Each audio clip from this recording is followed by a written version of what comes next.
Commission muna sigilen bɛ an ka barasiba ni Selenge ni Marikala kalo a membre bɛɛ lajɛlen bɛ ɲɔgɔn sɔrɔ hydraulique la yan an bɛ sigi ka kɔrɔfɔ kɛ ji don cogo n'a bɔ cogo la bɛɛ lajɛlen bɛ se k'i sagonata sɔrɔ la cogo min n'a ma kɛ gɛlɛya ye quoi a b'a dɔn an bɛ samiya de la sisan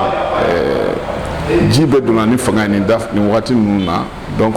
commission sigira ka se ka kunnafoni di bɛɛ lajɛlen ma ji in don cogo a bɛ hakɛ mun na an bɛ don min ko bi ani don nataw la ji don a bɛna kɛ cogo di donc o de kɔnɔ hydraulique ni énergie bɛɛ lajɛlen y'a ka dɔnniyaw n'o ye ji bɛ taa cogo minnu na an bɛɛ lajɛlen y'an ka dɔnniyaw yira commission na commission bannen an ye recommandation k'a la n'o ye laɲiniw ye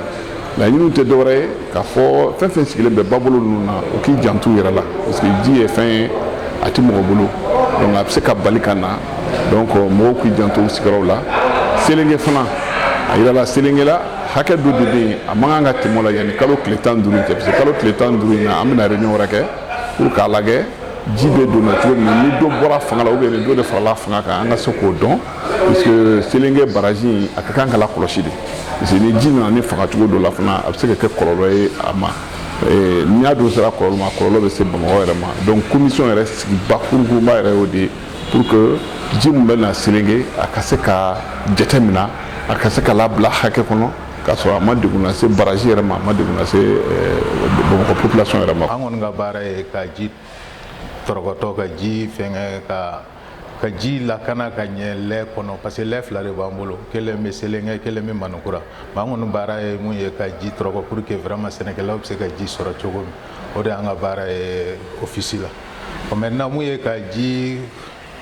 essayer ka ji di sɛnɛkɛlaw ma parce que comme sanni an ka malo sɛnɛ daminɛ an bɛ bin tigɛw de kɛ ka canal ni minnu sɔgɔra an b'u gere an b'a essayer ka lɛ kɔni lakurayara sanni an ka sɛnɛ daminɛ maintenant office bɛ yɔrɔbaw ta maintenant mun ye foroda ni